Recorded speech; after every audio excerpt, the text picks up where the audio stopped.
Hello students, आज वाले lecture में अपन कंटिन्यू करेंगे rigid body dynamics. Last lecture में अपन टॉर्क की कहानी समझ रहे थे कि टॉर्क से रिलेटेड न्यूमेरिकल अपन ने सॉल्व कर लिए थे और फोर्स कपल के बारे में पढ़ लिया था लास्ट लेक्चर में। आज वाले लेक्चर में आगे बढ़ते हैं और अपन ये देखते हैं कि अगर मान लो कोई भी ऑब्जेक्ट है वो फिक्स्ड एक्सिस के अबाउट रोटेट कर रहा है तो टॉर्क जो है किस टाइप से रिलेट करेगा अदर पैरामीटर से। ठीक है, तो मैं लिखता हूँ टॉर्क अबाउट, हेडिंग लिख रहा हूँ टॉर्क अबाउट फिक्स्ड एक्सिस। ठीक है, और इसी से रिलेटेड बहुत सारे न्यूमेरिकल बनते हैं बच्चों, तो हेडिंग लिख देता हूँ टॉर्क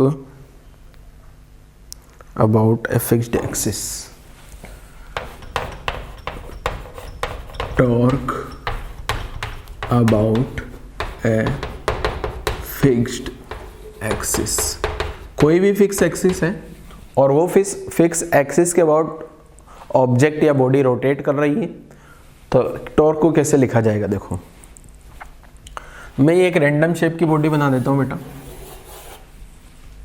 थोड़ा रैंडमनेस ज़्यादा ही हो गया इसका, बॉडी भी अच्छी नहीं बनी तो मिटाना पड़ेगा। ये मान लो मैंने ये एक रैंडम शेप की बॉडी बना दी है। रैंडम शेप हर बार इसलिए बनाता हूँ ताकि आपके दिमाग में ये रहे कि कोई भी शेप की बॉडी के लिए ये फॉर्मूला वैलिड होगा। मान लो मैंने यहाँ पे एक्सिस ऑफ रोटेशन बना दी, ये है अपने पास क्या बेटा, एक्सिस ऑफ रोटेशन, मतलब ये एक्सिस के अबाउट रोटेशन करेगी ऑब्जेक्ट। ठीक है, अब आप सबको पता है ये ऑब्जेक्ट को यहाँ से रिलीज करूँगा तो ये ऐसा घूमना शुरू करेगा। ठीक है, तो इसको बोला जाता है torque about a fixed axis या टॉर्क ऑफ ऑब्जेक्ट या बॉडी या सिस्टम। ठीक है, तो अभी तो अपन ने जो पिछला वाला फॉर्मूला पढ़ा था ना बेटा, उसमें तो एक पॉइंट के अबाउट टॉर्क लिखते थे अपन आर क्रॉस एफ, उसको आर एफ साइन थीटा, फिर R perpendicular into F, R into F perpendicular लिख दिया। ठीक, उसी पैटर्न पे यहाँ पे अगर कोई भी ऑब्जेक्ट है वो घूम रहा है इस एक्सिस के अबाउट, ठीक है, तो यहाँ पे जो टॉर्क लिखा जाता है बेटा, तो यहाँ लिखूंगा torque about axis equal to I about axis into alpha. Alpha एक वेक्टर क्वांटिटी है, टॉर्क भी वेक्टर क्वांटिटी है। जिस डायरेक्शन में अल्फा का डायरेक्शन जो भी होगा ना वही टॉर्क का डायरेक्शन होगा। आई एक्सिस क्या है, मोमेंट ऑफ इनर्शिया। ये जो आई एक्सिस है यह है moment of inertia of object about axis या अबाउट फिक्स्ड एक्सिस। ये एक्सिस फिक्स है बेटा, आगे ऐसे क्वेश्चन करेंगे अपन लास्ट में जब ये एक्सिस मूविंग भी हो सकती है। ठीक है, अभी अपन ने फॉर्मूला लिखा फिक्स एक्सिस के about.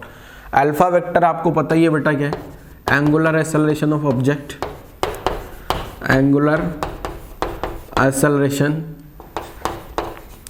Of object at this instant. ठीक है, ये जो इंस्टेंट है इस इंस्टेंट पे टॉर्क लिखा जाएगा। ये भी टॉर्क अबाउट फिक्स्ड एक्सिस है ना, ये एक इंस्टेंट का टॉर्क है, ये वाला जो इंस्टेंट है थोड़ी देर बदलते अल्फा बदल जाएगा, एंगुलर एक्सेलरेशन, तो टॉर्क भी बदल जाएगा। ठीक है, तो ये फॉर्मूला बच्चों आप लोगों को याद रखना है, टॉर्क अबाउट एक्सिस, एक्सिस के अबाउट टॉर्क कैसे लिखा जाता है। ये डायग्राम मैंने बना दिया, ये एक्सिस ऑफ रोटेशन है। आई जो है आई एक्सिस, ये जो एक्सिस है ना इस एक्सिस के अबाउट मोमेंट ऑफ इनर्शिया क्या होगा। क्लियर है बेटा, तो डायग्राम आई थिंक आप लोगों को समझ आ गया होगा, सब कुछ समझ आ गया होगा। अब एक क्वेश्चन के थ्रू इसकी कहानी समझते हैं। छोटा सा क्वेश्चन है, देखो क्या है, बहुत आसान सा क्वेश्चन। मान लो ये एक रोड है, ये एक रोड आ गई और यहाँ से इसको एक्सिस से बांध दिया, ये रोड आ गई और यूनिफॉर्म रोड है जब तक कुछ नहीं बोल दिया जाता। इसका मास m है और लेंथ l है।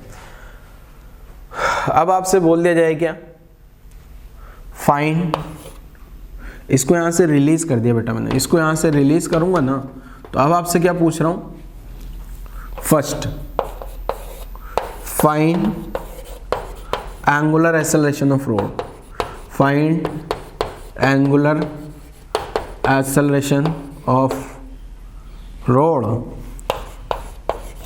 Eight this instant. Eight this instant का मतलब ये जब रोड हॉरिजॉन्टल है, ये इस सिचुएशन पे जो है यहाँ पे एंगुलर एक्सेलरेशन क्या आने वाला है।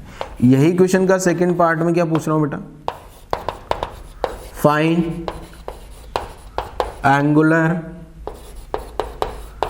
acceleration of rod, find angular acceleration of rod when it becomes vertical, it becomes vertical.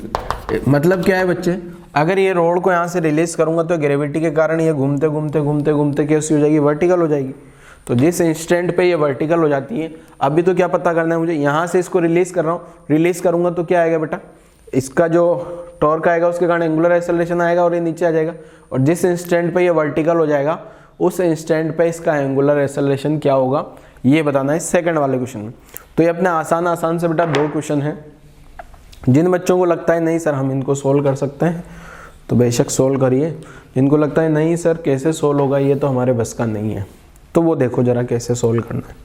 पहला वाला क्वेश्चन का सॉल्यूशन देखो, आसान क्वेश्चन है तो यहीं कर देते हैं, मिटाने की जरूरत नहीं है। फर्स्ट वाला क्वेश्चन बहुत ही आसान क्वेश्चन बेटा, ठीक है। देखो क्या है, ये जो रोड है, ये मैंने रोड बना ली क्या, ये रोड आ गई अपने पास। अब इस रोड पे mg कहाँ लग रहा होगा बेटा, यहाँ पे सेंटर ऑफ मास पे लग रहा होगा क्या, m इंटू जी, और यहाँ से यहाँ तक की डिस्टेंस क्या हो जाएगी, L/2, ठीक है, क्लियर। अब मेरे पास ये जो एक्सिस है, मैं एक्सिस के अबाउट टॉर्क, ये वाला फॉर्मूला आपको याद रखना है। फॉर्मूला बड़ा इंपॉर्टेंट है बेटा, ये फॉर्मूला आपको याद होना चाहिए, इंपॉर्टेंट फॉर्मूला। आगे बहुत सारे न्यूमेरिकल्स में मैं इसको यूज़ करूँगा तो ध्यान रखिएगा, न्यूमेरिकल में तो ये बहुत सारे में आगे यूज़ होने वाला है, ठीक है। तो आप लोग अच्छे से ध्यान रखिए बेटा इसका। तो देखो क्या है, अब मैं यहाँ लिखता हूँ क्या, torque about axis equal to I about axis into alpha, ठीक है। अब मैंने दोनों फॉर्मूले बेटा आप लोगों को बता रखे हैं। टॉर्क का फॉर्मूला भी आपको पता है, ये वाले रोड का अपन टॉर्क ऑलरेडी निकाल चुके हैं।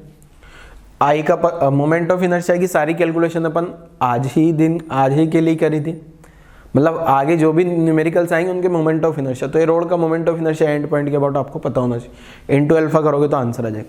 तो टॉर्क अबाउट एक्सिस अगर मैं लिखूंगा ना बेटा यहाँ पे, तो क्या आएगा, देखो ये mg इंटू L/2 आ जाएगा क्या, mg इंटू L/2, ये तो टॉर्क आया क्या।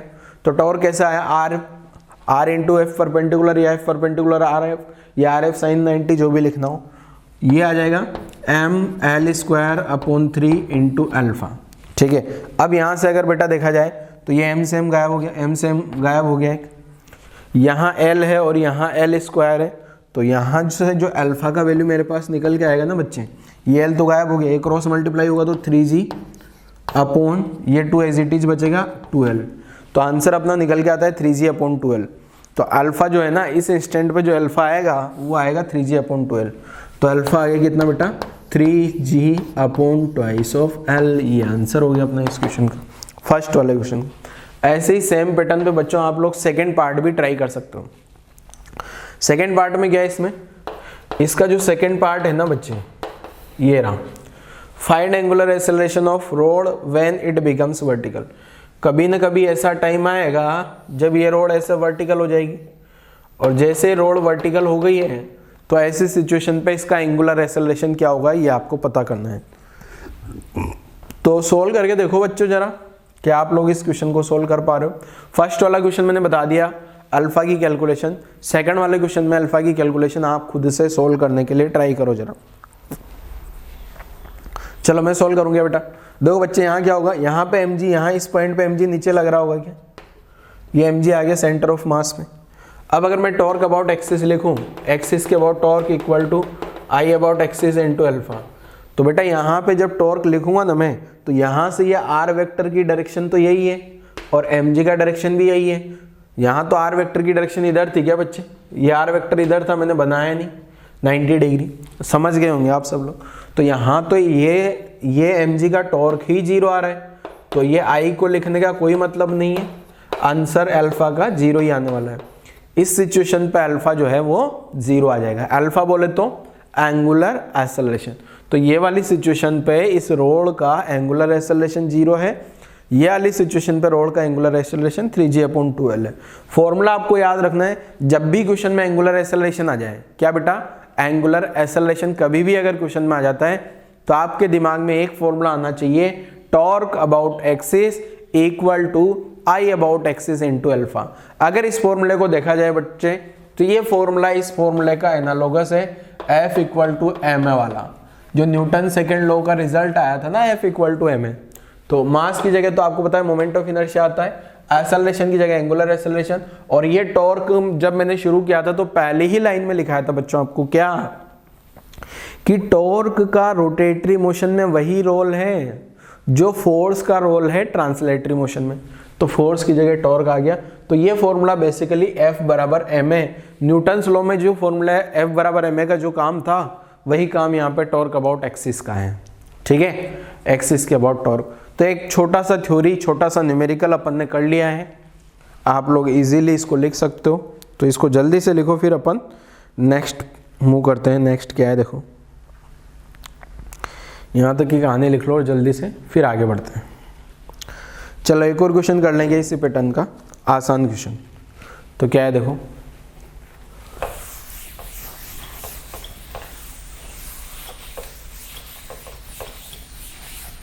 वीडियो पॉज करके लिख लेना बच्चों अगर नहीं लिखा है तो।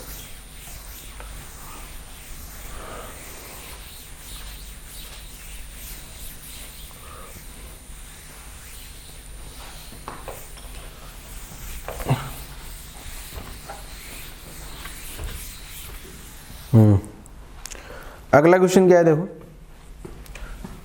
ऐसे बहुत सारे क्वेश्चन बनाए जा सकते हैं बेटा, जो मैंने भी बनाया ना, डिस्क का बना लो, रिंग, जिनके भी मोमेंट ऑफ इनर्शिया आप सबको पता है ना, उन सब के ऐसे क्वेश्चन बना सकते हो आप लोग। ठीक है, मान लो मैंने ये डिस्क बना दी, डिस्क का, ओए डिस्क का, ये डिस्क आ गई, मास m, रेडियस r। ठीक है, और ये ऐसी, ये भी जो क्या बोल लूँ, ये डिस्क का यहाँ पे मैंने बना दिया क्या, एक्सिस ऑफ रोटेशन। ये है एक्सिस ऑफ रोटेशन। ठीक है, मुझे ये डिस्क का जो सेंटर है ना, डिस्क का सेंटर बेटा यहाँ कहीं होगा, और ये हॉरिजॉन्टल है भी है, ये ऐसा। ठीक है, तो मुझे क्या चाहिए बेटा, find angular acceleration of disc at this instant. Question आसान है, अगर आपको पिछला क्वेश्चन समझ आया होगा तो ये क्वेश्चन आप इजीली सोल्व कर दोगे।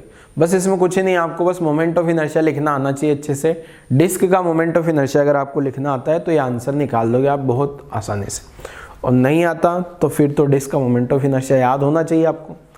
ठीक है, तो वीडियो पॉज करो और ट्राई करो क्वेश्चन सोल्व करने के लिए। पहले वीडियो पॉज कर लीजिए बेटा। चलो मैं शुरुआत करता हूँ। देखो किस टाइप से इस क्वेश्चन में आगे बढ़ना है आपको। एक ही क्वेश्चन है, ज़्यादा पार्ट इसकी मैं पूछ नहीं रहा। ये मैंने डिस्क बना ली, ये एक्सिस ऑफ रोटेशन आ गई बेटा। अब इस पे जो mg लग रहा होगा ना, वो सेंटर पे यहाँ mg नीचे लगेगा क्या, और ये लाइन है, और इस लाइन में ये r वेक्टर होता है क्या, पोजीशन वेक्टर। ठीक है, दोनों के बीच में एंगल 90 डिग्री है। ये जो एक्सिस है इसके अबाउट टॉर्क लिख दूं क्या, तो torque about axis, I about axis into alpha. Torque about axis आ गया mg इंटू आर। एक्सिस के अबाउट जो मोमेंट ऑफ इनर्शिया लिखूंगा, पैरेलल एक्सिस थ्योरम लगाऊंगा, इसके अबाउट होता है कितना, mr²/2, तो इसके अबाउट आ जाएगा। ये जो आई अबाउट एक्सिस है ना, ये निकाल लें क्या, तो ये इसके अबाउट जो है घूमेगी ये रोड ऐसे, तो मैं निकालता हूँ मोमेंट ऑफ इनर्शिया की कौन सी थ्योरम से, पैरेलल एक्सिस थ्योरम से। सेंटर के अबाउट तो mr²/2 प्लस दोनों के बीच का सेपरेशन r, तो m into R square into alpha. तो ये आ गया mgr equal to mr²/2 plus mr² को क्या लिख दूंगा मैं, 3/2 mr² लिख देंगे बेटा, 3/2 mr² इंटू अल्फा। अब यहाँ से अगर आप लोग देखोगे तो ये वाला m से ये वाला m कैंसिल आउट हो जाएगा, एक r भी चला जाएगा, और यहाँ से अल्फा निकल के आया मेरे पास कितना, twice of g upon thrice r। ये अपना इस टाइप का आंसर हो जाएगा इस क्वेश्चन का। ठीक है, तो मैच कराओ जरा, आप लोगों का आंसर भी ऐसा ही था या कुछ अलग था। मैच कराओ बेटा, आप लोगों का आंसर भी यही था या कुछ और था।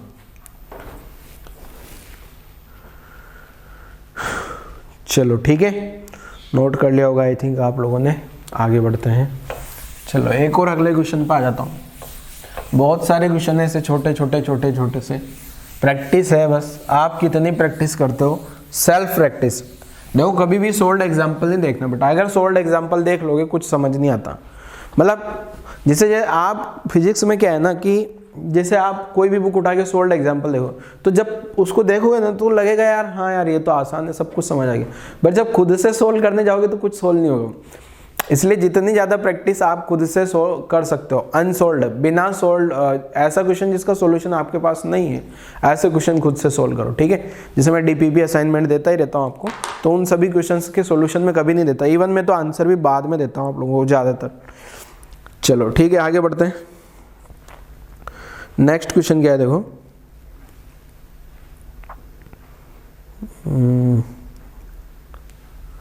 हाँ एक क्वेश्चन लिख रहा हूँ, देखो ध्यान से समझना है आपको। यहाँ पे एक व्हील है बेटा, ये व्हील आ गया, व्हील समझते हो, बता रहा हूँ देखो किस टाइप से ये व्हील,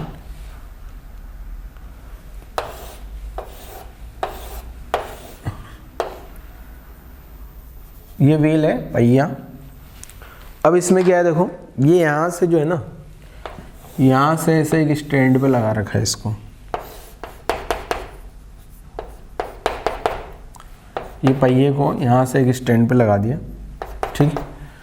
अब यहाँ इसमें हो क्या रहा है बेटा, यहाँ पे रस्सी लपेटी हुई गई है,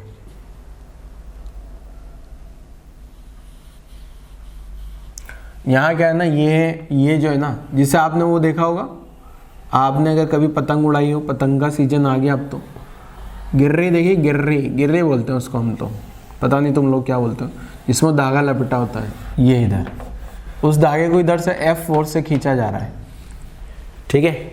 ऐसे बहुत सारे लपेटे गए धागे, पतंग नहीं उड़ाए ना, वो घुमाते, तो उसी टाइप का ये भी।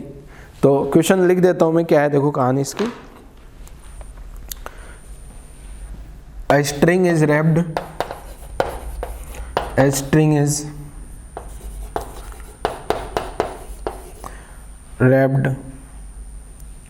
around the rim of a wheel of moment of inertia। ये जो व्हील है ना, उसका मोमेंट ऑफ इनर्शिया दिया है आपको 0.2 kg पर मीटर स्क्वायर, ठीक है, ये इतना उसका मोमेंट ऑफ इनर्शिया है। एंड रेडियस, साथ में रेडियस भी दी गई है,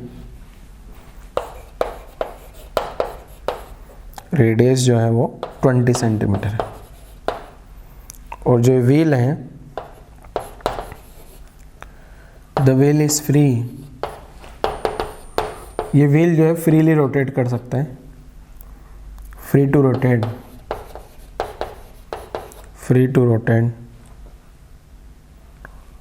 अबाउट इट्स एक्सिस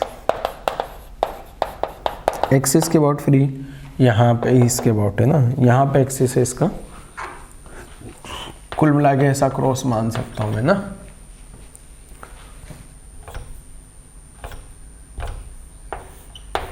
ये ठीक है। अब क्या है देखो, wheel is rotate about the axis. Initially ये जो है रेस्ट में है,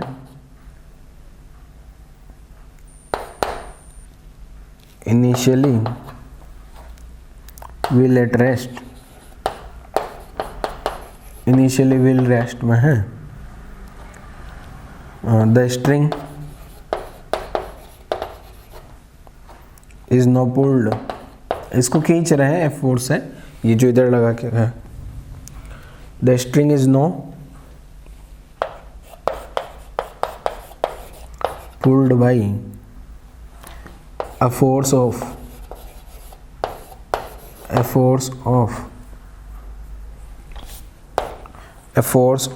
F equal to 20 newton. 20 newton का फोर्स लगा के खींच रहे हैं। क्या पता करना है आपको?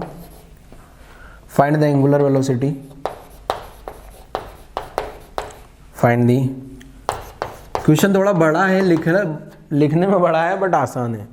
Find the angular velocity of the wheel, find the angular velocity of the wheel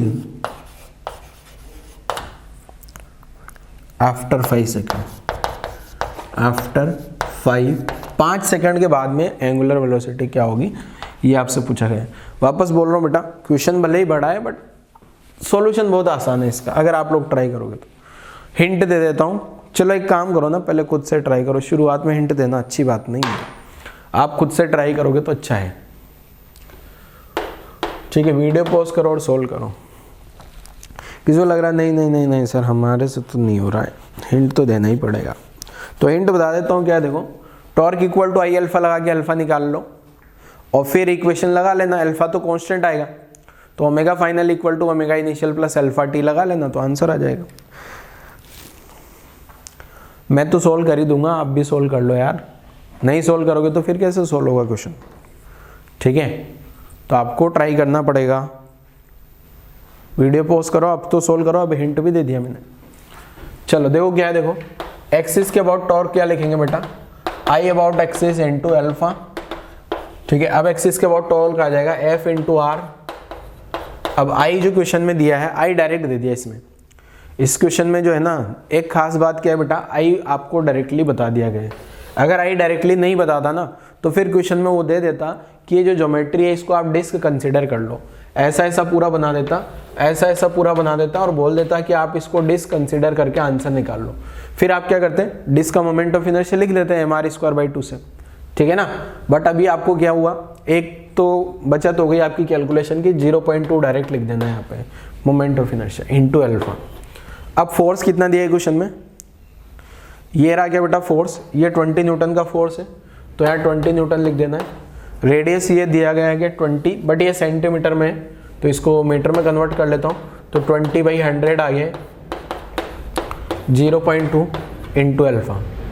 ये 2 0 से 2 0 भगा दिया, तो यहाँ आ गया 4, इसको 2/10 लिख लिया, तो अल्फा का वैल्यू आ रहा है यहाँ पे 20 रेडियन पर सेकेंड स्क्वायर।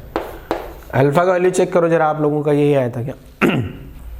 ठीक है, इसके बाद जो है omega final omega initial plus alpha T. Alpha constant आ गया तो इक्वेशन लगा सकता हूँ ना, 5 सेकंड बाद बोला है ना, तो 5 सेकंड लिख लेंगे time. Final angular velocity, initial के बारे में कुछ नहीं बोला है तो रेस्ट में मान लेंगे अपन, लिखा भी है वैसे यहाँ पे इनिशियली व्हील एट रेस्ट, ये लिखा है क्या initially wheel at rest. Alpha 20 आ गया, टाइम कितना बोला है बेटा 5 सेकंड, तो 5 सेकंड के बाद में जो एंगुलर वेलोसिटी आ रही है मेरी, ये आ रही कितनी 100 रेडियन पर सेकंड। चेक करो जरा, आप लोगों का आंसर भी कुछ ऐसा ही था, याद लगता 100 रेडियन पर सेकंड इसका आंसर आ रहा है। किसका बेटा, ये वाला जो क्वेश्चन लिखा है ना अपन ने, इसका आंसर आया मेरा तो 100। आप लोग भी अपना आंसर चेक करो जरा, 100 ही है या कुछ और है। ठीक है, तो यहाँ तक की कहानी लिख डालो बेटा, कहानी लिख लो जल्दी से यहाँ तक की, क्वेश्चन आसान है।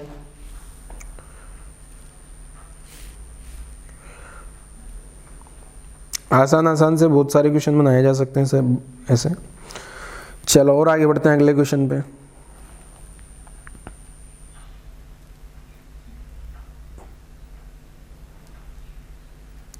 अब देखो पुली वाले क्वेश्चन बनते हैं कुछ, तो पुली वाले क्वेश्चन भी समझाता हूँ, देखो कैसे सोल्व करना होगा और पुली में क्या डिफरेंस है।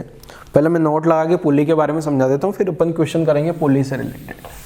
वैसे तो अभी इसमें भी ये पुली है ही थी एक तरीके से। अभी कोई लगेगा बेटा इसमें सर mg का टॉर्क नहीं आएगा क्या, mg का टॉर्क नहीं आएगा क्या इस वाले क्वेश्चन में, तो बेटा अगर आप देखोगे तो mg तो वो एक्सिस से ही पास कर रहा है ना। ये वाले क्वेश्चन में जो mg लगेगा वो सेंटर पे लगेगा क्या, सेंटर पे लगेगा ना, तो mg का टॉर्क नहीं आएगा, mg का टॉर्क 0 आएगा, क्योंकि तो mg तो खुद एक्सिस से पास कर रहा है ना, तो mg का टॉर्क अपन 0 ही लिखने वाले हैं। ठीक है, तो नेक्स्ट वाला क्वेश्चन सोल्व कर लेते हैं जरा। क्या नेक्स्ट क्वेश्चन समझाता हूँ, पहले आपको थीम समझा देता हूँ क्वेश्चन, फिर अपन सोल्व करते हैं।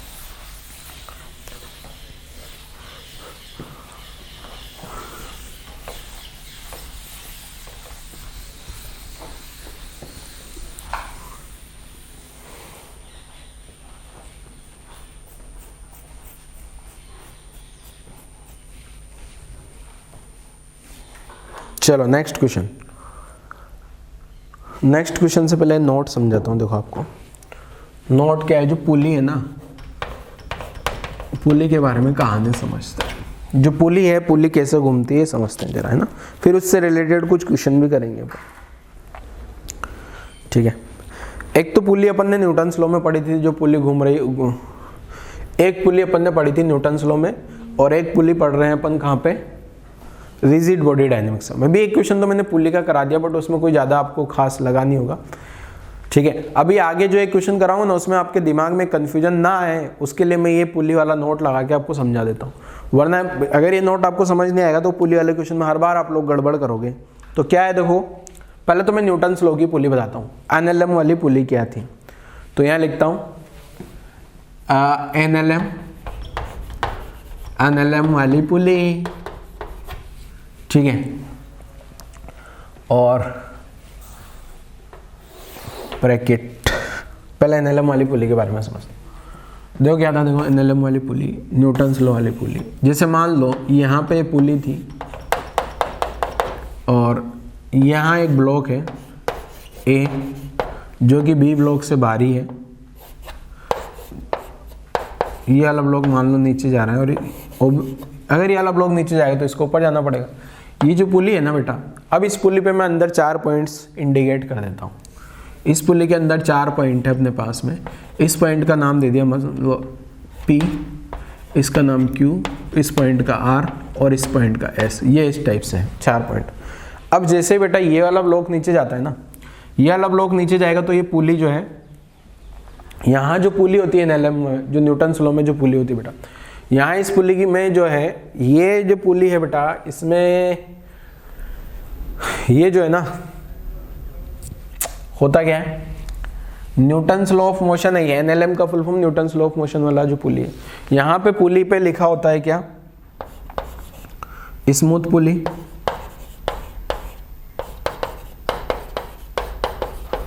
या फिर फ्रिक्शनलेस पुली,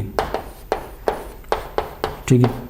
अब अगर ये फ्रिक्शनलेस पुली है ना बेटा, तो ये पुली जैसे ये ए ब्लॉक नीचे जाएगा, बी ब्लॉक ऊपर जाएगा, तो ये पुली की सेहत पे कोई फर्क नहीं पड़ने वाला है। पुली एज इट इज बैठी रहेगी बस, ठीक है। पुली की सेहत पे कोई भी फर्क नहीं पड़ने वाला, ठीक है ना। तो इसका जो, अगर मैं अगला डायग्राम बनाता हूँ थोड़ी देर बाद में, जब ये ब्लॉक थोड़ा नीचे आ गया होगा, तो ये पुली की जो सेहत है इस पे कोई भी फर्क नहीं पड़ेगा बेटा। ये ए मान लो यहाँ आ गया, और अगर ए नीचे आएगा तो बी को ऊपर जाना पड़ेगा, बी ऊपर आ गया होगा, ठीक है ना। क्लियर है। अभी ए ब्लॉक नीचे जा रहा है, बी ब्लॉक अभी भी ऊपर जा रहा है, ठीक है ना। ए ब्लॉक नीचे जा रहा है और बी ब्लॉक ऊपर जा रहा है। अभी भी यहाँ पे ये जो पुली है ना, इस पुली पे ये वाला पॉइंट P ही होगा, ये वाला पॉइंट Q ही होगा, ये वाला पॉइंट R और ये वाला पॉइंट S। क्योंकि ये जो पुली है ना बेटा, ये वाली पुली जो है, यहाँ पुली घूमती नहीं है, यहाँ पुली घूमती नहीं है, ठीक है। पुली नहीं घूमती यहाँ पे, क्योंकि पुली क्या है, स्मूथ पुली है, पुली पे कोई फ्रिक्शन ही नहीं लगने वाला, तो आसानी से वो रस्सी क्या है, पुली से ऊपर ऊपर ऊपर हो के जा रही है। अगर मैं अगला वाला डायग्राम बताता हूँ बेटा, तीसरा वाला डायग्राम, तो अगेन वापस क्या होगा बेटा, ये जो ब्लॉक है ये थोड़ा और नीचे आ गया होगा, ब्लॉक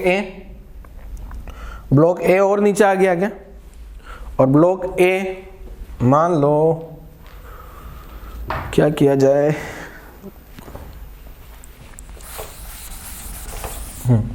ब्लॉक ए मान लो यहाँ पहुंच गया, ब्लॉक ए यहाँ आ गया है, ठीक है। ये नीचे जा रहा होगा और ब्लॉक बी जो है और ऊपर जा रहा होगा यहाँ पे, बट ये पुली अभी भी वैसी ही बनी हुई है, कोई फर्क ही नहीं पड़ रहा उसको, कुछ फर्क नहीं पड़ रहा है, ब्लॉक कहीं भी जाए कोई फर्क नहीं पड़ता। तो इसको बोलते हैं स्मूथ पुली या फिर फ्रिक्शनलेस पुली। यहाँ कोई भी फ्रिक्शन नहीं है, ठीक है। क्लियर है बेटा। अब ऐसी सिचुएशन में क्या होता है, ऐसी सिचुएशन में जो टेंशन होती है ना, वो दोनों साइड की टेंशन सेम होती है। ऐसी सिचुएशन में अपन न्यूटन्स लॉ में क्वेश्चन करे भी अपन ने, इधर का टेंशन, इधर का टेंशन, इधर का टेंशन, इधर का टेंशन, इधर का टेंशन, इधर का टेंशन, अपन बराबर बराबर मानते थे। मतलब जो न्यूटन्स लॉ वाली पुली है ना, वो घूम नहीं रही है, खाली उस पे से रस्सी फिसल फिसल के इधर आगे बढ़ रही है, ठीक है ना। यहाँ क्या होगा, टेंशन इन स्ट्रिंग जो होता है, ये वाले ऊपर वाले क्वेश्चन की बात कर रहा हूँ बस, ये यहाँ जो है टेंशन इन स्ट्रिंग क्या होता है बेटा, टेंशन इन स्ट्रिंग ये होगा सेम। क्लियर है। कौन सी वाली पुली की बात हो रही है, न्यूटन्स लॉ वाली की पुली। अब इधर जो पुली आएगी अपने पास, हकीकत में पुली ऐसी ही होती है, रिजिड बॉडी डायनेमिक्स वाली पुली। रिजिड बॉडी डायनेमिक्स में क्या होगा, देखो ये पहला डायग्राम आप ध्यान से देखना बेटा। पहला डायग्राम ये आ गया फर्स्ट डायग्राम। यहाँ पे ये ब्लॉक ए नीचे जा रहा है और ये ब्लॉक बी ऊपर जा रहा है मान लो। तो यहाँ पे भी वापस वही पी क्यू आर एस लिखूंगा मैं।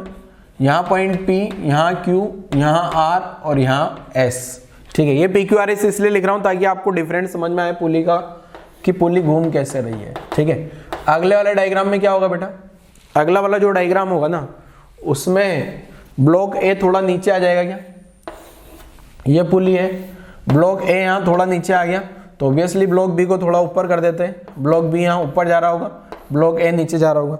अब इसमें क्या होगा बेटा, ये जो पी है ये घूम के मुझे पता है ये पुली घूम रही है, यहाँ पे ब्लॉक नीचे जाएगा तो ये पुली कैसे रोटेट कर रही होगी, ये पुली ऐसे रोटेट कर रही होगी ना। पुली जो है ये इस टाइप से रोटेट कर रही होगी। ठीक है, ये इस टाइप से रोटेशन हो रहा होगा पुली का। इसका मतलब ये जो पॉइंट पी है यहाँ से उठ के यहाँ चला गया होगा। ठीक है, और पी यहाँ चला गया तो क्यू यहाँ, आर यहाँ, एस यहाँ। ठीक है, मैंने थोड़ी देर बाद का डायग्राम बनाया जब 90 डिग्री का रोटेशन हो गया पुली का। जरूरी नहीं 90 का ही हो, 10 डिग्री का भी हो सकता है। 10 डिग्री का होगा तो ये पी पॉइंट यहाँ हो सकता है, यहाँ पहुंच जाए। ठीक है, क्यू यहाँ, आर यहाँ, एस यहाँ। ठीक है ना, थोड़ी देर बाद और क्या होगा बेटा, अगर ब्लॉक और नीचे गया, ए ब्लॉक को थोड़ा और नीचे अगर मैं बना दूं, ए ब्लॉक नीचे जा रहा है तो बी ब्लॉक को ऑब्वियसली थोड़ा और ऊपर जाना पड़ेगा। क्या ठीक है, तो ऐसे सिचुएशन में जो है ये ऐसा बना दिया मान लो मैंने। ठीक है, तो पी पॉइंट मान लो यहाँ आ गया, क्योंकि अभी भी रोटेशन ऐसा हो ही रहा है लगातार, तो पी पॉइंट यहाँ आ गया, क्यू आर एस। ठीक है, तो खाली मैं ये बस इतना सा बताना चाह रहा हूँ कि यहाँ पे क्या होता है, जो न्यूटन्स लॉ में जो अपन ने माना था पुली घूमती नहीं है वहाँ, बट यहाँ आरबीडी में जो पुली है ना ये घूमने वाली पुली है। तो यहाँ पे जो पुली होती है यहाँ स्मूथ नहीं होती। यहाँ जब न्यूटन्स लॉ वाला क्वेश्चन होता था उसमें लिखा होता था स्मूथ पुली या फ्रिक्शनलेस पुली। यहाँ क्या लिखता था, देखो यहाँ किस टाइप से लिखा जाएगा मैं बता देता हूँ। String does not slide on pulley, ये इस टाइप की लैंग्वेज लिखी जाएगी यहाँ पे। ये जो रस्सी है ये पुली पे स्लाइड नहीं कर रही है। यहाँ तो क्या हो रहा है, ये रस्सी ऐसे फिसल फिसल के आगे बढ़ रही है। देखो किस टाइप से बढ़ रही है, मैं बता भी देता हूँ आपको बेटा। मान लो ये पुली मान ली मैंने। ठीक है, ये पुली मान ली और ये अपने पास रस्सी आ गई। आजा बेटा, आजा, डर दूंगा। ये रस्सी आ गई। ठीक है, तो पहले तो मैं समझा रहा हूँ आपको न्यूटन्स लॉ वाली पुली। ठीक है, पहले मैं आपको कौन सी पुली समझा रहा हूँ, मैं इस पे निशान बना देता हूँ ताकि आप लोग समझ पाओ। ये प्लस का निशान आप लोगों को दिख रहा होगा इस पे, मुझे तो पता नहीं। ये आ गई अपने पास न्यूटन्स लॉ वाली पुली। तो न्यूटन्स लॉ वाली पुली में क्या होता है बेटा, ये पुली ऐसे ही खड़ी है एकदम से। ये पुली जो है खड़ी है यहाँ पे, बट ये जो रस्सी है ना, ये रस्सी ऐसे ऐसे स्लाइड करती रहेगी इस पे, क्योंकि ये फ्रिक्शनलेस पुली है। स्लाइड क्यों करेगी, इधर मास लगा दिया, इधर मास लगा, तो ये वाला मास नीचे जाएगा जैसे, और ये वाला मास ऊपर जाएगा। ठीक है, जैसे यहाँ पे ये मास आ गया अपने पास, मास ठहर जा, मास से खुद ही जा रहा है। तो ये न्यूटन्स लॉ वाली पुली में तो क्या होगा, ये मास रस्सी एज इट इज घूमेगी। न्यूटन्स लॉ वाली पुली में रस्सी एज इट इज घूमेगी, कोई फर्क नहीं पड़ रहा, पुली एज इट इज खड़ी है। बट आरबीडी वाली पुली में क्या होगा बेटा, ये पुली भी ऐसे घूमेगी। जैसे जैसे रस्सी नीचे जाएगी ना पुली घूमेगी, मतलब कुल मिला के ये ऐसे ऐसे घूमेगी। ये रस्सी स्लाइड नहीं करेगी इस पे, जितना रस्सी क्वेश्चन में ऐसे दिया होता है जनरली कि जितना रस्सी घूम रही है ना उतनी पुली घूम रही है इस टाइप से। अगर आप देखोगे ना इस टाइप से घूमेगी। ठीक है, यहां से पुली लगा दूंगा ना, तो जैसे जैसे इस रस्सी ये नीचे जाएगी तो ये पुली भी ऐसे ऐसे ऐसे ऐसे घूमती जाएगी, और रस्सी इस पे स्लाइड नहीं कर रही है। तो एक लैंग्वेज तो ये इस टाइप से यूज करता है, string does not slide on pulley. या फिर और क्वेश्चन में और भी लिखा हो सकता है कि एक्सेल के अबाउट घूम रहा है, इसको एक्सेल बोल दिया जाता है कि एक्सेल के अबाउट पुली घूम रही है। ठीक है, ऐसी सिचुएशन में क्या होता है बेटा, ऐसी सिचुएशन इसकी फंक्शनिंग क्या है वो भी मैं समझा देता हूँ। यहाँ टेंशन अलग अलग आती है, क्यों आती है अब आपके दिमाग में तो ये आएगा कि अलग अलग क्यों आ रही है। ठीक है,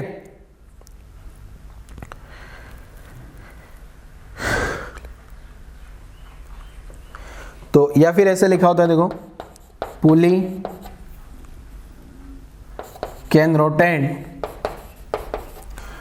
can rotate about its axis. ठीक है, विदाउट एनी फ्रिक्शन। ठीक है, क्लियर है बेटा।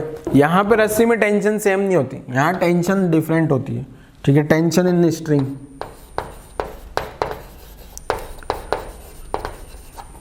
बोथ साइड ये डिफरेंट होती है। ये क्या होती है? डिफरेंट। यहां पे tension in string both side,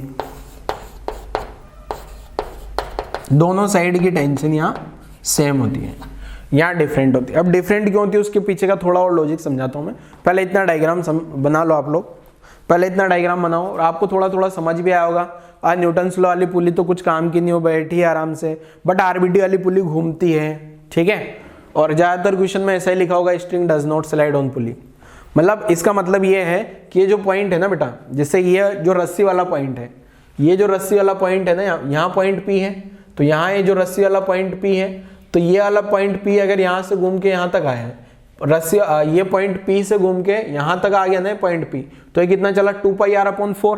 तो ये पॉइंट पी भी इतना ही नीचे आ गया होगा, कितना 2πr/4। इसका मतलब वो जो रस्सी स्लाइड नहीं कर रही है। ठीक है, चलो यहाँ तक की कहानी लिखो जल्दी से, यहाँ तक की कहानी लिखो बेटा, फिर आपको थोड़ी सी मैं वर्किंग भी समझा देता हूँ किस टाइप से हो रही है वर्किंग। चलो यहाँ तक की कहानी लिखी है आप लोगों ने। अब देखो ये दोनों साइड की टेंशन अलग अलग क्यों मान रहे हैं इसमें, उसके पीछे का लॉजिक बताता है। ठीक है, लॉजिक पे नहीं जाना, आप डायरेक्ट भी याद रख सकते हो, लॉजिक भी मैं बता दूंगा, बट आप लोगों को याद नहीं रहता, मुझे पता है बच्चे भूल जाते हैं जनरली। तो देखो इसका ये वाली पॉइंट को एक्सप्लेन करता हूँ मैं, इसका एक्सप्लेनेशन क्या है। देखो ये जो पुली है, ये पुली मैंने बना दी यहाँ पे। अब यहाँ पे मैं रस्सी को अलग करके बना रहा हूँ, ये रस्सी बना दी, थोड़ी रस्सी अलग ही टाइप की बन गई अपनी तो। ठीक है, ये तो पुली बना दी मैंने। ठीक है, यहाँ पे ये रस्सी को थोड़ा अलग करके बता रहा हूँ, ये रस्सी आ गई। ठीक है ना, यहाँ ब्लॉक आ गए ए और ये बी। अब होता क्या है बेटा, जब ये पुली जो है, ये पुली घूमती है, तो ये वाला ब्लॉक जब नीचे जाएगा, ये वाला ब्लॉक ऊपर जाएगा, तो ये वाली रस्सी किधर स्लाइड करना चाहती है, ये वाली रस्सी। देखो यहाँ पे स्लाइडिंग हो रही है दोनों के बीच में, ध्यान समझना, यहाँ पे और यहाँ पे, ये दोनों पॉइंट पे स्लाइडिंग होना चाहती है। अब ये रस्सी जो है, ये ब्लॉक ए नीचे जाना चाहता है, तो ये वाला पॉइंट का वेलोसिटी भी किधर होगा, ये वाले पॉइंट का वेलोसिटी नीचे की डायरेक्शन में होता है क्या, तो ये वाले पॉइंट पे जो फ्रिक्शन आएगा ना वो ऊपर आएगा और वो स्टैटिक नेचर का होगा। यही स्टैटिक नेचर का फ्रिक्शन यहाँ नीचे होगा, तो ये वाले इसी फ्रिक्शन के कारण जो है ये पुली घूम रही है। ठीक है, ऐसे यहाँ पे अगर थोड़ी देर ऊपर की बात करता हूँ मैं, तो यहाँ स्टैटिक फ्रिक्शन इधर आएगा और यहाँ पे स्टैटिक फ्रिक्शन इधर आएगा। ठीक है, ऐसे यहाँ पे बात की जाए तो स्टैटिक फ्रिक्शन इधर आएगा, यहाँ पे स्टैटिक फ्रिक्शन इधर आएगा। ठीक है, यहाँ पे देखा जाए तो स्टैटिक फ्रिक्शन इधर आएगा और यहाँ देखा जाए तो स्टैटिक फ्रिक्शन इधर आएगा। तो यही जो स्टैटिक फ्रिक्शन है, ये पुली पे जो आ रहा है, यही स्टैटिक फ्रिक्शन इस पुली को इधर रोटेट कराएगा, यही पुली को इधर इस डायरेक्शन में रोटेट करा देता है। ठीक है, अब अगर मैं सिस्टम की बात करता हूँ, जैसे मैं इक्वेशन जब भी लिखूंगा इस सिस्टम के लिए लिखूंगा ना बेटा, जब भी मैं इक्वेशन लिखूंगा, जैसे इस ब्लॉक की इक्वेशन तो मैंने लिख दी। अब अगर आप यहाँ देखोगे ना, ये वाली रस्सी पे तो फ्रिक्शन ऊपर लग रहा है क्या, ये वाली रस्सी पे देखो फ्रिक्शन ऊपर लग रहा है और ये वाली रस्सी पे फ्रिक्शन नीचे आ रहा है क्या, इसलिए अपन यहाँ पे क्या लिखा करेंगे बेटा, दोनों साइड की टेंशन डिफरेंट डिफरेंट लिखेंगे। मान लो यहाँ की टेंशन अगर मैं T1, यहाँ की टेंशन अगर मैं T1 लिखूंगा, इधर वाली टेंशन T1 राइट साइड वाली, तो लेफ्ट साइड वाली मैं T2 लिख दूंगा। ठीक है, लेफ्ट साइड वाली T2 लिख दूंगा। क्यों, क्योंकि अगर आप देखोगे ना, यहाँ फ्रिक्शन ऊपर लग रहा है, यहाँ रस्सी का फ्री बॉडी डायग्राम, राइट वाली रस्सी का फ्री बॉडी डायग्राम देखोगे ना, तो उसपे फ्रिक्शन ऊपर लग रहा है, रस्सी पे एक एक्स्ट्रा फोर्स आ रहा है, फ्रिक्शन ऊपर की डायरेक्शन। यहाँ वाला डायग्राम देखोगे तो रस्सी पे एक एक्स्ट्रा फोर्स आ रहा है, नीचे फ्रिक्शन। ठीक है, अगर ये फ्रिक्शन 0 हो जाता है तो T1 T2 बराबर बराबर हो जाएंगे, जो कि न्यूटन्स लॉ में होता था। ठीक है, यहाँ पे रस्सी स्लाइड नहीं कर रही, देखो लिखा है मैंने, string does not slide on pulley. String जो है रस्सी पुली पे स्लाइड नहीं कर रही है, इसलिए मैंने स्टैटिक फ्रिक्शन लगाया है। इसलिए कौन सा फ्रिक्शन लगाया बेटा, स्टैटिक फ्रिक्शन। ठीक है, रस्सी जो है पुली पे स्लाइड नहीं कर रही है, तो अपन ने लगा दिया स्टैटिक फ्रिक्शन। और ये जो अल्फा है ना, पुली का अल्फा इस डायरेक्शन में क्यों आया, पुली ऐसे क्यों घूमी, क्योंकि ये फ्रिक्शन ये फ्रिक्शन ये फ्रिक्शन स्टैटिक फ्रिक्शन उसको घुमा रहा होगा।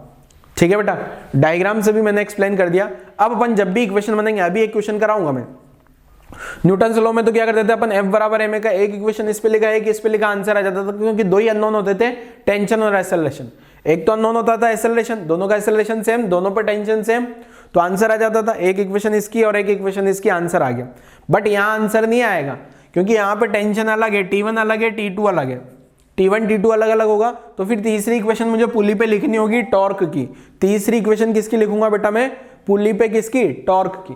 अब जब मैं पुली पे इक्वेशन लिखूंगा, पुली प्लस रस्सी को सिस्टम मान लेंगे, पुली प्लस रस्सी को सिस्टम मान लूंगा, पुली प्लस रस्सी को सिस्टम मान लूंगा, तो ये स्टैटिक फ्रिक्शन गायब हो जाएगा, स्टैटिक फ्रिक्शन गायब हो जाएगा। तो टॉर्क आएगा T1 का और T2 का।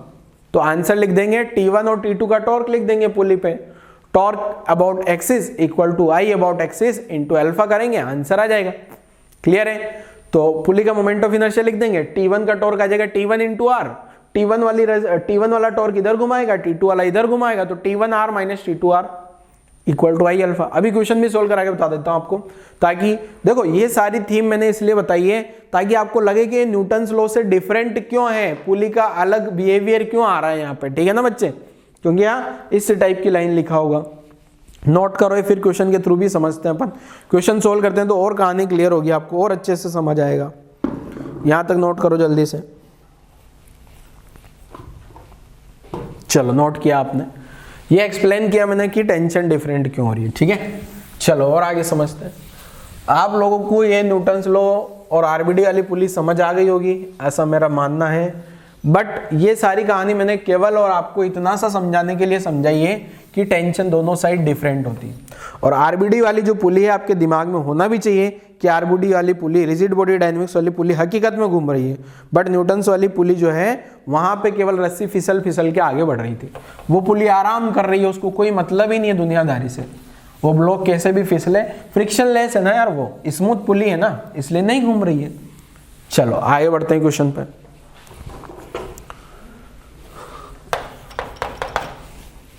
बोला था आपका दिमाग की सारी बत्तियां जला देता है ये चैप्टर, हर एक कॉन्सेप्ट यूज होता है। यहाँ न्यूटन्स लॉ भी आ गया ना, देखो अब मैं यहाँ पे ये बना रहा हूँ डायग्राम, वही ये पुली बना दी बेटा मैंने, ये पुली आ गई अपने पास, और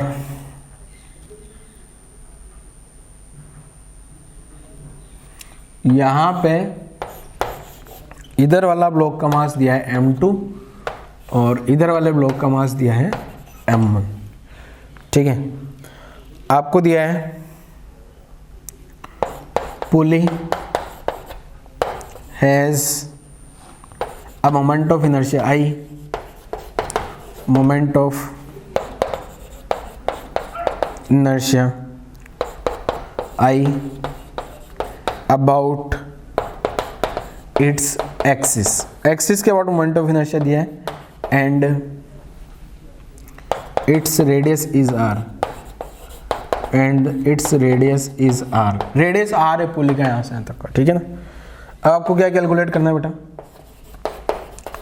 calculate the magnitude of acceleration, calculate the magnitude of acceleration, acceleration of two blocks, दो ब्लॉक दिए हैं ना A एंड B, दोनों का एक्सेलरेशन का मैग्नीट्यूड बताना है। और क्या अज्यूम कर लेना है, यहां लिख देता हूं, अज्यूम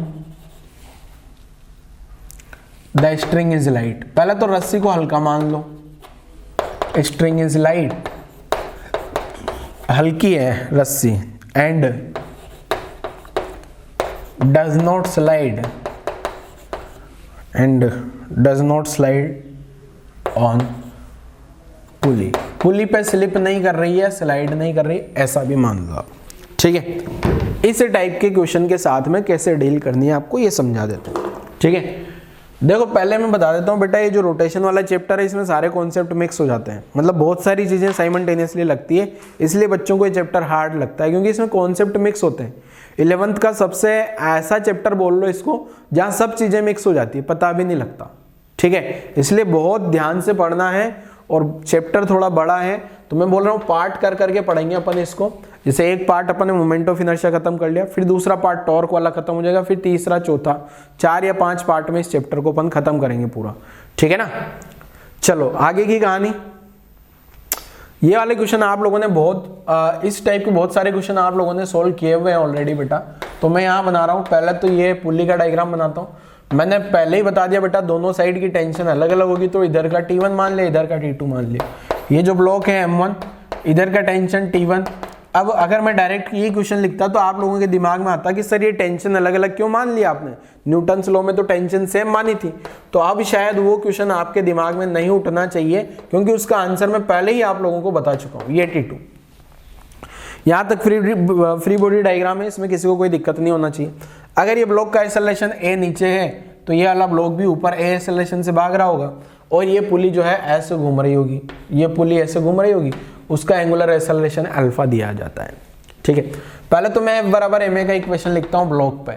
तो ये वाला ब्लॉक नीचे जा रहा है, तो m1g minus T1 equal to m1a, क्योंकि एक्सेलरेशन तो दोनों का सेम है, जितना एक्सेलरेशन इसका है उतना इसका। दूसरा इस वाले ब्लॉक का इक्वेशन लिखूंगा T2 minus m2g equal to m2a, ये दूसरा इक्वेशन आ गया। अब अगर यही क्वेश्चन अगर अपना न्यूटन्स लॉ में होता ना बेटा, तो दोनों जगह की टेंशन सेम होती, तो यहीं से इन दोनों इक्वेशन को ऐड करता, टेंशन से टेंशन गायब होता और अपना आंसर आ जाता m1g minus m2g upon m1 plus m2, add करता दोनों इक्वेशन को तो आंसर आ जाता। बट यहाँ पे भी आंसर अभी नहीं आया है अपना। अब तीसरी इक्वेशन जो रोटेशन से आती है, दो इक्वेशन तो न्यूटन्स लॉ से आ गई, तीसरी इक्वेशन मैंने अभी आपको बताया एक्सिस के अबाउट जो टॉर्क लिखूंगा वो आएगा I एक्सिस इंटू अल्फा, ठीक है। तो एक्सिस के अबाउट टॉर्क, ये वाली पुली मैंने मान लिया इधर घूम रही है, ऑब्वियसली ये ब्लॉक नीचे जाएगा तो ये पुली ऐसे घूमेगी, तो T1 into R minus T2 into R. ध्यान से लिखना है बेटा T1 T2 का टॉर्क, ये T1 जो है ना, ये T1 का टॉर्क अल्फा की डायरेक्शन में आएगा, T2 की टॉर्क अपोजिट डायरेक्शन में आएगा। मतलब ये जो रस्सी, ये वाला जो ब्लॉक होगा M1 वाला ब्लॉक इसको नीचे घुमाएगा, यहाँ रस्सी टेंशन T1 आएगी, इधर घूमेगा, तो इस T1 का टॉर्क पॉजिटिव आएगा, T2 का टॉर्क नेगेटिव आएगा, क्योंकि अगर ये T2 वाला टेंशन तो इधर है, तो पुली को इधर घुमाना चाह रहा है, पर पुली अपोजिट डायरेक्शन में घूम रही है। मतलब ये जो पुली घूम रही है किसके अकॉर्डिंग, T1 के अकॉर्डिंग, तो T1 का टॉर्क पॉजिटिव, T2 का टॉर्क नेगेटिव, इक्वल टू। अब क्वेश्चन में I की कैलकुलेशन की जरूरत नहीं है, क्योंकि क्वेश्चन में I ऑलरेडी दिया है, I लिख दिया ना, तो I को यूज करो, ठीक है। नहीं दिया होता तो फिर नहीं लिखते हैं, इंटू अल्फा। तो ये वाली इक्वेशन मेरे पास आ गई बेटा, कौन सी, थर्ड इक्वेशन आ गई, ठीक है। ये थर्ड इक्वेशन आ गई, पर थर्ड इक्वेशन में देखो, पहले तो क्वेश्चन में क्या क्या दिया है, ये m1 m2 तो क्वेश्चन में गिवन है, m1 m2 I r, ये तो गिवन क्वांटिटी है क्या, m1 g तो नॉन क्वांटिटी है, 10 वैल्यू होता है, T1 अननोन है, a अननोन है, T2 अननोन है, a अननोन है, दो अननोन तो आ रहे थे, T1 T2 r तो नॉन है, I भी नॉन है, अल्फा भी चौथा अननोन आ गया। तो यहाँ पे बेटा लिखा जाएगा a equal to alpha R, ये चार इक्वेशन है, चारों इक्वेशन को सोल्व करके आंसर आएगा। अभी मैं सोल्व करके भी बताऊंगा, सॉल्यूशन थोड़ा लेंथी होता है बेटा यहाँ पे क्वेश्चन का।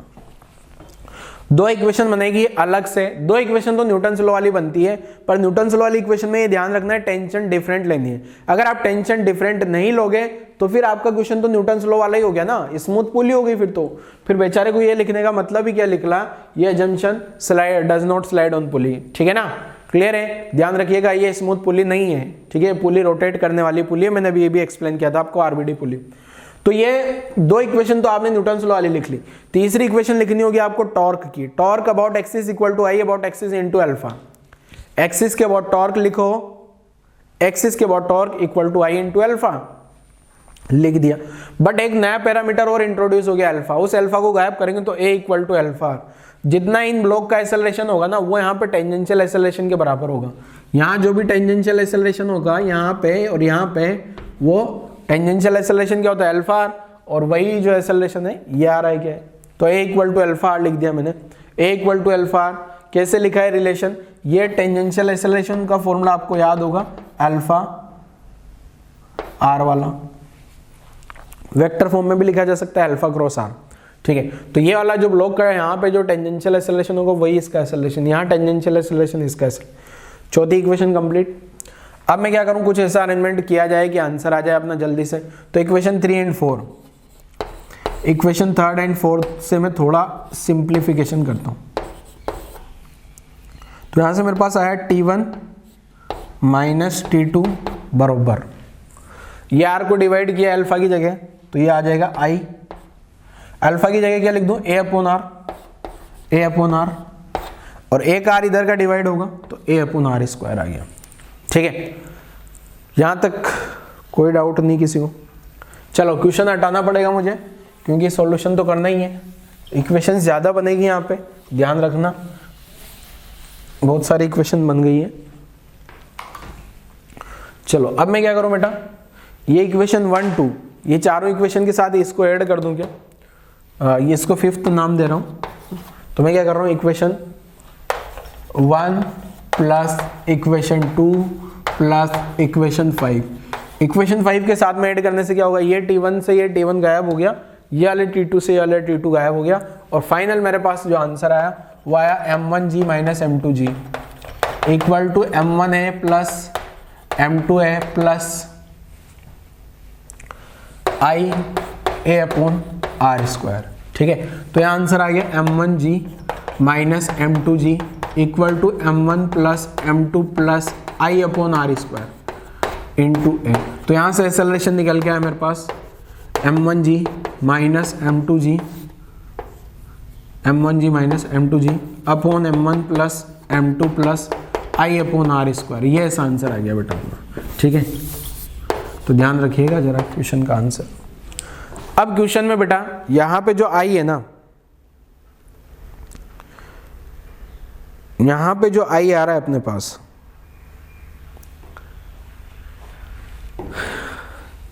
ये आई, अगर मैं आई को 0 पुट कर दूं, मतलब मोमेंट ऑफ इनर्शिया, मतलब रोटेशन, पुली का रोटेशन कंसीडर नहीं करें तो वही आंसर आएगा कि m1g minus m2g upon m1 plus m2, अगर मैं पुली का रोटेशन कंसीडर नहीं करता हूं तो। ठीक है, क्वेश्चन में कभी कभी क्या होगा, डिस्क बोल दिया जाएगा, ये जो घूम रहा है ना, ये ऑब्जेक्ट क्या है, डिस्क, इसको अगर आप डिस्क मान लोगे तो आई की जगह क्या लिख दोगे, mr²/2, आई की जगह क्या लिख दोगे, डिस्क, उसका मास, डिस्क का मास mr²/2, क्योंकि इस एक्सिस के अबाउट घूम रही है ना, एक्सिस प्लेन के परपेंडिकुलर, डिस्क के प्लेन के परपेंडिकुलर, सेंटर से पास होने वाली। ठीक है, बट अभी मैंने कुछ नहीं लिखा तो आंसर यही आ जाएगा आपका, नोट कर लो जरा, नोट कर लो बच्चे लोग। क्वेश्चन अच्छा है, अलग पैटर्न का क्वेश्चन है, रिपीट कर रहा हूं, न्यूटन्स लॉ से अलग है, 2 इक्वेशन न्यूटन्स लॉ की बनेगी, तीसरी इक्वेशन टॉर्क की आएगी, तीसरी equation torque equal to I alpha आएगा, टॉर्क लिख देना। अब अल्फा को हटाने के लिए A equal to alpha R वाला रिलेशन यूज करना होगा, तो 4 इक्वेशन बनेगी, 4 अननोन बनेंगे, सोल्व कर लेना, आंसर आ जाएगा। ठीक है, यहां तक की कहानी नोट करो। फिर इसी पैटर्न का एक और क्वेश्चन देता हूं, वो थोड़ा आसान होगा और उसमें मैं डिजिट दूंगा। देखो जनरली क्वेश्चन में m1 m2 आई ऐसे दे दिया जाता है ना r, तो आपको हार्ड लगने लगता है वो। अब मैं एक क्वेश्चन दे रहा हूँ, आसान पैटर्न का है, AIPMT में भी आया हुआ है, AIPMT बोले तो नीट, पहले नीट का नाम AIPMT हुआ करता था, उसमें आया वो क्वेश्चन, और JEE मेंस में भी आया हुआ है। ठीक है, डेटा बदल के आया बट इसी पैटर्न का क्वेश्चन है। ठीक है ना, चलो इसको नोट करो जल्दी से, यहां तक की कहानी। चलो क्वेश्चन लिखता हूं, देखो मैं क्या है।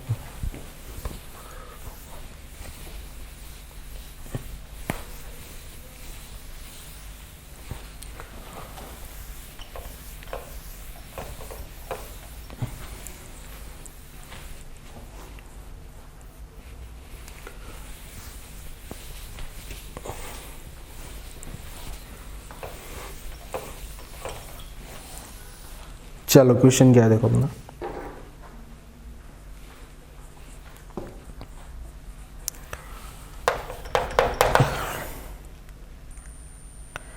यहां पे पुली दी गई है आपको, ये पुली है इस टाइप से।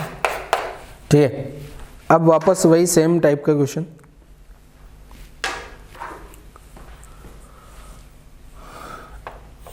यहां पे क्या है ना, इस पर रस्सी बंधी हुई है बेटा, यहाँ रस्सी लपेटी गई है ऐसे ऐसे ऐसे। ठीक है, जैसा भी एक क्वेश्चन पहले किया था ना अपन ने, उस टाइप से यहाँ खूब सारी रस्सी लपेटी गई है, ये रस्सी आ गई। ठीक है, यह एक ब्लॉक आ गया, ब्लॉक का मास दिया है 2 kg, और ये जो पुली का मोमेंट ऑफ इनर्शिया दिया है I, और 0.32 kg/m², और जो इसका रेडियस दिया है पुली का वो 20 सेंटीमीटर दिया है। ठीक है,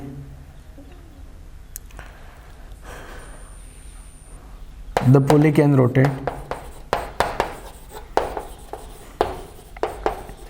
pulley can rotate about its axis without any friction.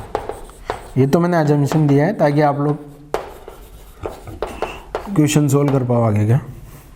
Find the acceleration of, find the acceleration of 2 kg मास। ये जो 2 kg का जो मास लगा है उसका एक्सेलरेशन क्या होगा। ट्राई करो जल्दी से क्वेश्चन को, आसान सा क्वेश्चन है बेटा, ट्राई करोगे तो जल्दी से सोल्व हो जाएगा, नहीं करोगे तो नहीं होगा। सोल्व करने पे तो क्वेश्चन सोल्व होगा ना, ऐसे थोड़ी हो जाएगा। तो वीडियो पॉज करो और ट्राई करो जल्दी से।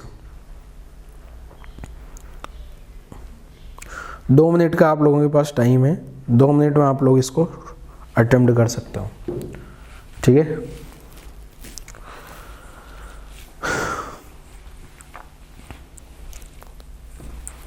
वीडियो पॉज करो, ट्राई करो। देखोगे अब इसमें सारी कहानी तो कुछ है नहीं। ये पुली आ गई अपने पास, ये पुली आ गई, यहाँ टेंशन टी नीचे लग रही होगी, यहाँ टेंशन टी ऊपर है, ये ब्लॉक आ गया, 2 kg का ब्लॉक है तो नीचे mg का वैल्यू आ गया 20 न्यूटन, ठीक है। यहाँ तक कोई डाउट नहीं होना चाहिए किसी भी बच्चे को। ये इसका एक्सेलरेशन a आ गया, ये पुली ऐसे घूम रही होगी, पुली का एंगुलर एक्सेलरेशन अल्फा आ गया। अब चाहो तो अब भी आप लोग ट्राई कर सकते हो बेटा, वही सारी इक्वेशन। पहले F बराबर ma का इक्वेशन लगा देता हूँ ब्लॉक पे। F बराबर ma का इक्वेशन बनाओ जल्दी से, ब्लॉक पे क्या हो जाएगा 20 - t = 2 है पहला इक्वेशन। अननोन कितना है t एंड a, 2 अननोन है। अब यहाँ दूसरा ब्लॉक तो है नहीं जो दूसरे ब्लॉक की इक्वेशन बना लो। एक्सिस के अबाउट टॉर्क लिखें इसका, torque about axis = I about axis × alpha. आसान क्वेश्चन है, फिर वापस बोल रहा हूँ, रिपीट कर रहा हूँ बेटा। तो t इंटू इसका रेडियस जो भी होगा I × अल्फा आ जाएगा क्या। अब एक्सिस के अबाउट I कितना दिया है वहाँ पे 3.2 इंटू अल्फा। अब रेडियस भी दिया है क्या, रेडियस कितना दिया है बोलो 20, सेंटीमीटर को मीटर में कन्वर्ट किया 100, 0.32 इंटू अल्फा, ठीक है।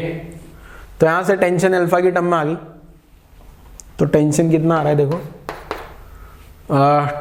1 0 तो कट कर दिया, मल्टीप्लाई किया तो 3.2/2, 3.2/2 इंटू अल्फा, या 1.6 अल्फा लिख लूँ, t = 1.6 अल्फा, t = 1.6 अल्फा। दूसरा इक्वेशन ये आ गया।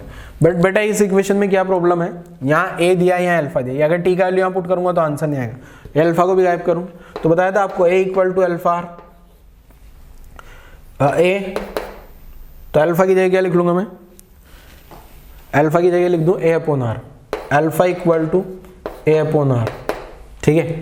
तो a/r की जगह लिख दें 0.20 सेंटीमीटर है ना, तो 20/100 लिखूंगा ना, तो 0.2 आ गया 0.2।